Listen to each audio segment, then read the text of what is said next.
Pagi hari ini saya ingin mengajak kita semua untuk melihat firman Tuhan dengan judul nasihat firman Tuhan dalam menghadapi situasi sulit. Kita semua menghadapi situasi yang sulit, kita semua ada dalam kondisi abnormal, tidak seperti biasanya. Tetapi puji Tuhan kita masih diberikan penjagaan Tuhan. Dan nasihat firman Tuhan pagi hari ini dari 2 Raja-Raja pasal yang ke-6 sampai dengan pasal yang ke-7, kita akan melihat beberapa ayat nanti di sana. Kalau kita melihat Bapak, Ibu, dan Saudara semua di dalam 2 Raja-Raja pasal yang ke-6 ayat yang ke-24, dikatakan di sana, sesudah itu Ben-Hadad, Raja Aram menghimpunkan seluruh tentaranya, lalu maju mengepung Samaria. Ini adalah pengantar yang akan membawa kita kepada gambaran betapa orang Samaria waktu itu menghadapi situasi yang sulit. Dikatakan di sana ada seorang raja yang bernama Ben-Hadad yang menjadi Raja Aram, yang waktu itu Raja Aram atau bangsa Aram adalah bangsa adikuasa di kawasan Mediterania. Raja Aram maju lalu kemudian mengepung kota Samaria dari ujung sampai ujung. Di dalam terminologi bahasa Jawa ada ungkapan tepung gelang yang berasal dari bahasa Sanskerta, artinya dari ujung sampai ujung rapat, tidak ada celahnya. Situasi ini seperti yang kita alami sekarang dan dengan kata yang sangat populer akhir-akhir ini yaitu lockdown. Samaria waktu itu mengalami lockdown karena Ben-Hadad Raja Aram mengepung Samaria dari ujung yang satu ke ujung yang lain sehingga mereka tidak bisa keluar kota ataupun juga orang dari luar kota tidak bisa masuk, completely lockdown. Mereka sungguh-sungguh terkepung dan terkunci di kota Samaria. Situasi ini akhirnya menghadirkan krisis yang luar biasa. Kalau Bapak Ibu bisa melihat dari 2 Raja-Raja pasal yang ke-6 ayat 25 sampai yang ke-29, ada krisis yang begitu mengerikan. Bukan hanya krisis ekonomi tetapi juga krisis kemanusiaan di sana. Kita bisa melihat di dalam ayat yang ke-25 sampai yang ke-26 karena lockdown yang dilakukan oleh Raja Aram ini yang terjadi.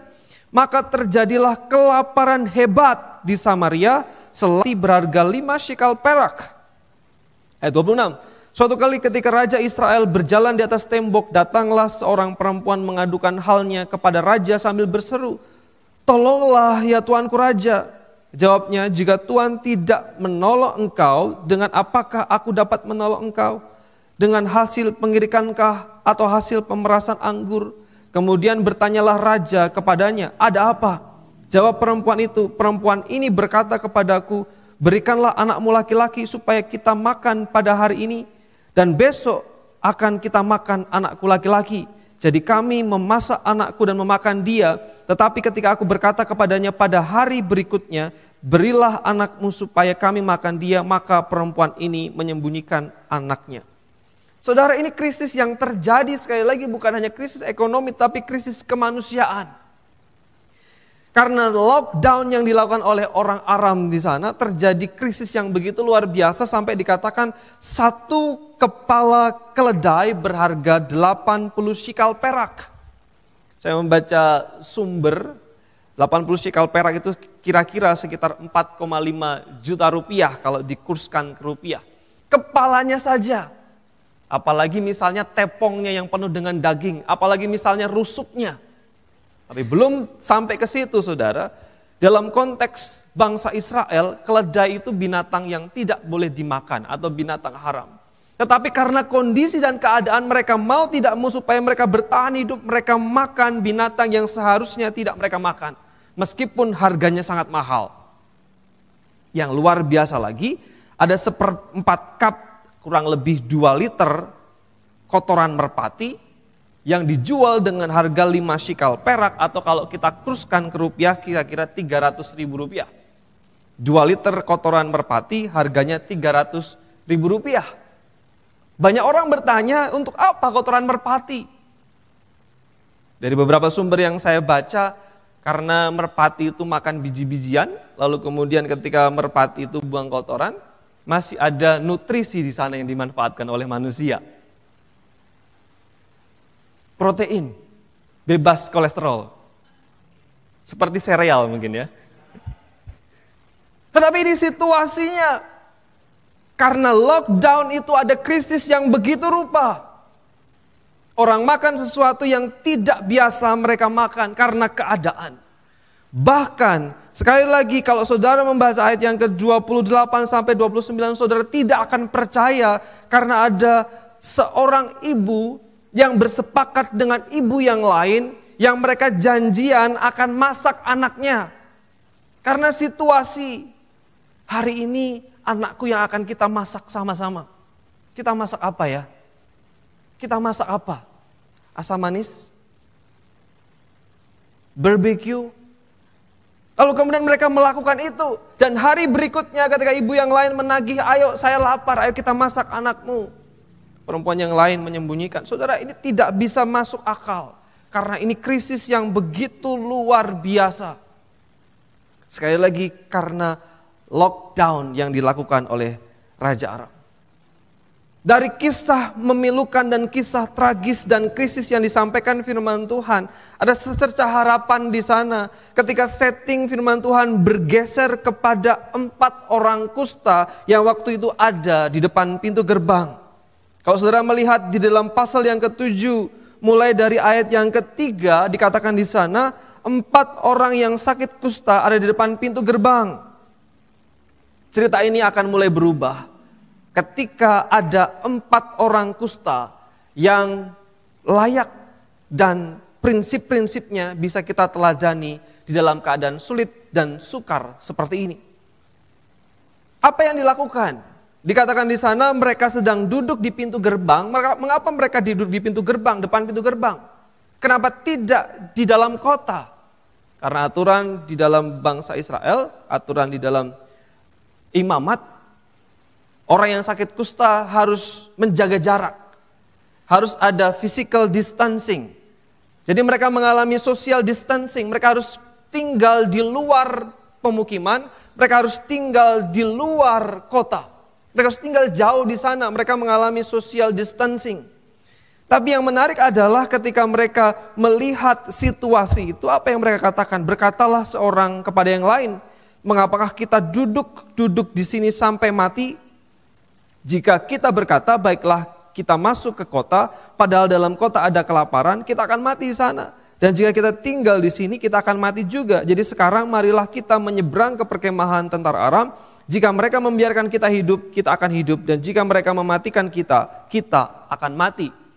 Di tengah situasi krisis ketika banyak orang sudah mengalami putus asa, ketika semua orang sudah mengalami perasaan tidak berguna, tidak berdaya, kita akan mati, nasib kita akan habis. Tapi yang menarik adalah 4 orang kusta ini memiliki semangat juang. Mereka tidak hanya mau tinggal di dalam keadaannya, ya sudah biarlah kita mati saja dalam keadaan kita. Tidak, mereka tidak mau dikalahkan oleh keadaan, tetapi mereka punya inisiatif untuk berjuang. Mereka berusaha bagaimana caranya supaya mereka bertahan. Mereka tidak hanya mau duduk-duduk saja dan meratapi nasib, ya sudah nasib kita seperti ini. Tidak. Tapi mereka punya semangat juang. Mereka punya gairah untuk hidup. Mereka punya semangat untuk hidup dan semangat untuk mempertahankan kehidupannya. Saudara, dalam situasi sulit seperti ini, saya meyakini yang diperlukan kita semua adalah semangat juang. Yang kita perlukan adalah optimisme. Yang kita perlukan adalah mari kita punya gairah di dalam menjalani kehidupan yang Tuhan percayakan ini. Ya. Jangan menyerah dengan keadaan kita. Situasi memang sulit, keadaan memang sulit. Kondisi ini memukul semua bidang kehidupan.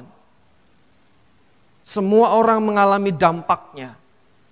Pengusaha besar, pengusaha kecil, pekerja informal, guru, anak-anak, pendeta, semua orang mengalami ini.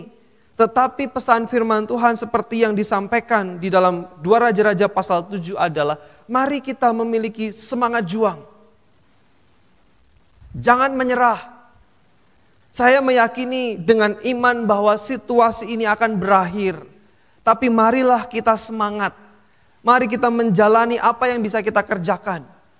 Mungkin Bapak Ibu harus mengubah ritme hidup. Yang biasanya kalau pagi buta sudah keluar rumah.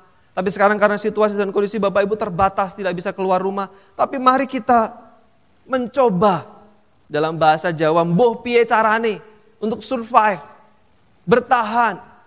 Ya, para mahasiswa ini bukan tamasya dan liburan atau piknik. Ketika kuliah online, dosen tidak tahu apa yang saudara lakukan. Tapi mari kita tetap optimis, semangat dan berjuang. Apapun yang menjadi kepercayaan yang Tuhan berikan kepada kita, mari kita berjuang. Ya, saya memberikan dorongan untuk kita semua. Kalau misalnya kita bermedia sosial, mari berikan pesan-pesan yang optimis, pesan-pesan yang menyemangati, pesan-pesan yang membuat orang lain terbakar semangatnya dan punya gairah hidup. Karena ketakutan itu menular. Suatu ketika ada seorang yang frustrasi, putus asa, dan dia sudah berdiri di pinggir jembatan. Dia hendak melompat. Tetapi ada mobil polisi yang datang menghampiri. Lalu kemudian petugas polisi keluar dan bertanya dengan sangat pelan-pelan. Berusaha melakukan pendekatan dan membangun komunikasi. Pak, ada apa? Kenapa? Ceritakan kepada saya. Apa yang Anda alami sehingga Anda memutuskan mau melompat dari jembatan? Lalu kemudian pria ini berbicara kepada polisi itu dan mengatakan, apa arti hidup saya? Saya sudah tidak punya pengharapan, istri saya meninggalkan saya kehilangan pekerjaan, teman-teman saya memfitnah saya, usaha saya hancur lebur, saya bangkrut, saya tidak punya apa-apa lagi, saya takut bagaimana menghadapi hidup saya, bagaimana nanti ketika orang melihat saya, apa yang harus saya makan dan lain sebagainya. Setelah 30 menit mereka berdiskusi, berbicara dan pria ini bercerita kepada polisi itu. Akhirnya setengah jam kemudian kedua-duanya melompat dari jembatan. Ketakutan itu menular. Demikian juga saya merasa dalam situasi ini yang diperlukan orang adalah mari kuatkan satu dengan yang lain. Berikan semangat, ayo semangat, kita pasti bisa. Situasi ini bukan hanya kita yang mengalami, tapi banyak orang mengalami, seluruh dunia mengalami. Mari bersama-sama bergandengan tangan untuk bersemangat. Lalu kemudian yang kedua adalah, mari kita perhatikan di dalam ayat yang ke-8 dan ayat yang ke-9 di pasal yang ke-7. Di dalam ayat yang ke-5 di sana, pada waktu senja, ayat yang ke-5 pasal yang ke-7, lalu pada waktu senja bangkitlah mereka masuk ke tempat perkemahan orang Aram. Tetapi ketika mereka sampai ke pinggir tempat perkemahan orang Aram itu, tampaklah tidak ada orang di sana. Lalu kemudian ayat yang ke-7, karena itu bangkitlah mereka melarikan diri pada waktu senja dengan meninggalkan kemahnya dan kudanya dan keledai mereka serta tempat perkemahan itu. Dengan begitu saja mereka melarikan diri menyelamatkan nyawanya. Ayat 8, ketika orang-orang sakit kusta itu sampai ke pinggir tempat perkemahan, masuklah mereka ke dalam sebuah kemah, lalu makan dan minum. Sesudah itu mereka mengangkut dari sana emas, perak dan pakaian, kemudian pergilah mereka menyembunyikannya. Lalu datanglah mereka kembali masuk ke dalam kemah yang lain dan mengangkut juga barang-barang dari sana, kemudian pergilah mereka menyembunyikannya. Lalu berkatalah yang seorang kepada yang lain, tidak patut yang kita lakukan ini. Hari ini ialah hari kabar baik, tetapi kita ini tinggal diam saja. Apabila kita menanti sampai petang pagi, maka hukuman akan menimpa kita. Jadi sekarang marilah kita pergi menghadap untuk memberitahukan hal itu ke istana raja. Yang menarik adalah, selain mereka punya semangat juang di dalam situasi sulit, tapi juga yang menarik di sana mereka punya kepedulian yang luar biasa. Ketika mereka sampai ke perkemahan orang-orang Aram, didapatilah bahwa perkemahan itu sudah kosong. Tidak ada orang di sana. Mereka meninggalkan banyak barang, makanan, minuman, pakaian, emas, perak, dan lain sebagainya.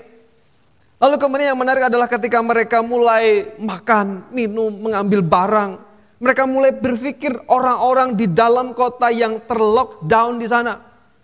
Kita makan, minum, kita senang, kita punya barang, bagaimana dengan saudara-saudara kita di sana? Akhirnya apa yang mereka lakukan? Mereka kembali lalu kemudian memberitakan kabar itu kepada pengawal pintu gerbang. Dan singkat cerita, orang-orang Samaria turun dari pemukiman mereka, lalu kemudian ke perkemahan, dan hari itu pemulihan terjadi luar biasa. Krisis yang sebelumnya dialami oleh orang Samaria diubah sedemikian rupa karena ada kepedulian kita. Mari saling peduli seperti orang-orang yang diceritakan dalam firman Tuhan ini. Peduli. Hari ini banyak orang yang tidak punya pendapatan. Hari ini banyak orang yang sakit. Hari ini banyak orang yang sedang mengalami guncangan di dalam rumah tangga. Hari ini ada banyak orang yang sedang mengalami krisis di dalam rumah tangga. Tapi pertanyaannya, bagaimana? Apa yang bisa kita lakukan untuk mereka? Waktu ini adalah waktu yang saya percaya Tuhan mau menguji seberapa jauh kepekaan kita dan kepedulian kita untuk menolong sesama kita. Selain punya semangat juang, mari kita juga punya kepedulian. Kami berdiskusi panjang lebar dengan berbagai macam sisi, kami pertemukan berbagai macam pertimbangan. Akhirnya muncul satu pertanyaan. Dalam situasi ini, kira-kira bentuk kepedulian nyata apa yang gereja bisa sumbangkan kepada dunia, kepada kota, kepada masyarakat, kepada komunitas di sekitar gereja?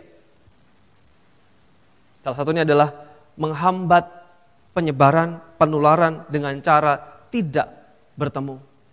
Sulit, kontroversial, tidak mudah, tidak biasa. Tapi doa saya ini adalah salah satu bentuk kepedulian gereja kepada negara kita, kepada kota kita. Saudara, ini waktunya juga kita peduli kepada sesama. Dalam situasi ini mari kita bergandengan tangan, bahu-membahu. Kalau ada saudara yang membutuhkan, memerlukan sesuatu, mari kita bersama-sama menolong. Ya. Kita ada untuk orang lain, dan suatu ketika orang lain ada juga untuk kita. Lalu kemudian prinsip yang ketiga, yang saya kira ini menjadi pembungkus penyempurna dari dua prinsip sebelumnya adalah di dalam pasal 7 ayat yang ke-6. Ini adalah prinsip yang sangat indah sekali, kebenaran yang sangat indah sekali. Saudara bisa perhatikan di dalam ayat yang ke-6 di sana. Di pasal yang ke-7, sebab Tuhan telah membuat tentara Aram mendengar bunyi kereta, bunyi kuda, bunyi tentara yang besar, sehingga berkatalah yang seorang kepada yang lain, sesungguhnya orang Israel telah mengupah raja-raja orang Het dan raja-raja orang Misraim melawan kita, supaya mereka menyerang kita. Menarik sekali ketika 4 orang kusta tadi yang sebelumnya duduk di depan pintu gerbang, kemudian memutuskan, oke, mari kita bergerak, mari kita berusaha, mari kita berjuang, lalu kemudian mereka berjalan menuju perkemahan orang Aram. Yang menarik adalah di dalam ayat yang ke-6, Tuhan membuat langkah kaki mereka seperti langkah atau bunyi kereta, bunyi kuda, dan bunyi tentara yang besar. Langkah iman dan langkah semangat mereka dipakai Tuhan untuk membuat orang Aram gemetar, kemudian lari kocar-kacir dan meninggalkan perkemahan mereka. Langkah mereka seperti derap kuda, langkah mereka seperti bunyi kereta, langkah mereka seperti sorak-sorai sebuah pasukan yang besar yang datang menyergap orang-orang Aram. Sehingga mereka lari meninggalkan perkemahan mereka. Mengapa begitu? Saya melihat firman Tuhan menjelaskan bahwa dikatakan di sana Tuhan yang membuat itu terjadi. Ada pekerjaan Tuhan, ada intervensi Tuhan di dalam situasi krisis. Ternyata di dalam banyak perjuangan Tuhan tidak meninggalkan umatnya. Ini yang menjadi kekuatan saya dan saudara sebagai orang percaya bahwa hari ini pun Tuhan masih bekerja. Bahwa sampai detik ini pun ketika dunia kita dalam kondisi seperti ini, saya yakin dan percaya pekerjaan Tuhan masih ada. Kesetiaan Tuhan masih berlaku bagi saudara. Dan karyanya bisa dinyatakan dengan berbagai macam cara. Saya percaya sekali lagi dengan iman bahwa hari ini, sekarang ini dalam situasi ini ada pekerjaan Tuhan dan kehadiran Tuhan dalam kehidupan umat manusia. Dengan keterbatasan pikiran kita, mungkin kita berpikir kenapa Tuhan lakukan ini? Kita tidak bisa menemukan jawaban, tapi yakinlah bahwa Tuhan sedang bekerja. Tuhan sedang menyatakan pekerjaannya. Pekerjaan Tuhan mungkin tidak bisa kita lihat dengan mata kita, tetapi yakinlah bahwa Tuhan sedang bekerja sama seperti Tuhan memulihkan Samaria. Tuhan bekerja memakai orang-orang yang dipandang sebelah mata. Tuhan bekerja memakai orang-orang yang tidak diperhitungkan. Tuhan memakai orang-orang yang sederhana. Pekerjaan Tuhan yang besar dinyatakan melalui kehidupan mereka. Keyakinan saya, Tuhan sekarang sedang bekerja. Kalau saudara bertanya, di mana tangan Tuhan? Di mana pekerjaan Tuhan? Maka saudara lihatlah, di luar sana ada tenaga medis, ada dokter, ada perawat yang sedang mempertaruhkan nyawa untuk jiwa sesamanya. Saya meyakini disitulah Tuhan bekerja. Mungkin saudara bertanya, di mana Tuhan bekerja? Saya percaya ada ilmuwan yang sekarang sedang berpikir keras bagaimana bisa mengatasi pandemi ini, menciptakan vaksin, menciptakan obat-obatan. Disitulah Tuhan bekerja. Kalau kita bertanya, di mana pekerjaan itu? Saya yakin dan percaya Tuhan pun bekerja melalui pemerintah. Apa jadinya jika tidak ada kebijakan? Apa jadinya jika tidak ada pemerintah? Dan saya yakin dan percaya bahwa pekerjaan-pekerjaan Tuhan dikerjakan dengan segala caranya dan hikmatnya dan dengan kedaulatannya. Tapi prinsipnya adalah saya percaya Tuhan bekerja. Ada pekerjaan Tuhan di dalam situasi krisis ini. Jemaat yang dikasihi dalam Tuhan, dalam krisis yang dihadapi oleh Samaria, kita belajar tentang semangat juang. Mari semangat optimis, badai pasti berlalu. Lalu kemudian mari kita tumbuhkan kepedulian, solidaritas kita, saling memperhatikan, saling membantu, dan yakinlah bahwa Tuhan sedang bekerja. Kiranya firman Tuhan ini menguatkan kita semua, menjadikan kita kuat dan terus berpengharapan di dalam Tuhan. Tuhan tidak meninggalkan kita, kasih-Nya ada bersama-sama dengan kita. Izinkan saya mengajak saudara semua untuk berdoa sekali lagi di pagi hari ini. Mari kita berdoa.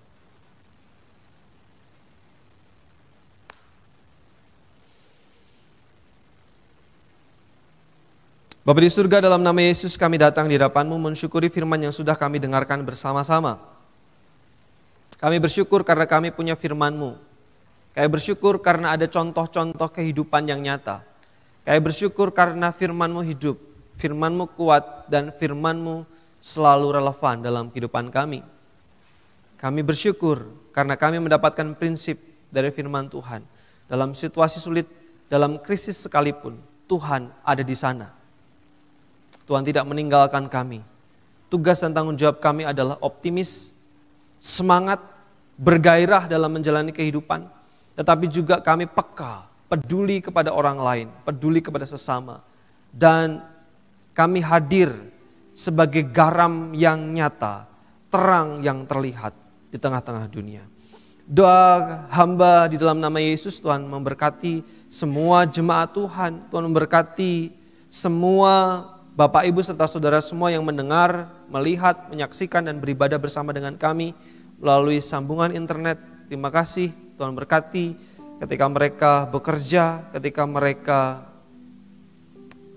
melakukan tanggung jawab mereka, ketika mereka studi. Tuhan jaga dan Tuhan lindungi. Kami percaya anugerah-Mu bersama-sama dengan kami. Dan kami percaya pertolongan Tuhan ada bersama-sama dengan kami. Terima kasih Tuhan, kami mengucap syukur dan menyambut firman-Mu dengan sukacita. Biarlah firman yang kami terima boleh berakar, bertumbuh dan berbuah, sehingga buahnya dinikmati oleh orang lain dan mempermuliakan Tuhan di surga. Dalam nama Yesus kami bersyukur dan kami berdoa. Jemaat yang kekasih, arahkanlah hati pikiranmu kepada Tuhan dan terimalah berkat-Nya. Kasih karunia, rahmat dan damai sejahtera dari Allah Bapa, cinta kasih Tuhan Yesus Kristus, persekutuan dengan Roh Allah yang kudus menyertai Bapak Ibu Saudara sekalian. Haleluya. Amin.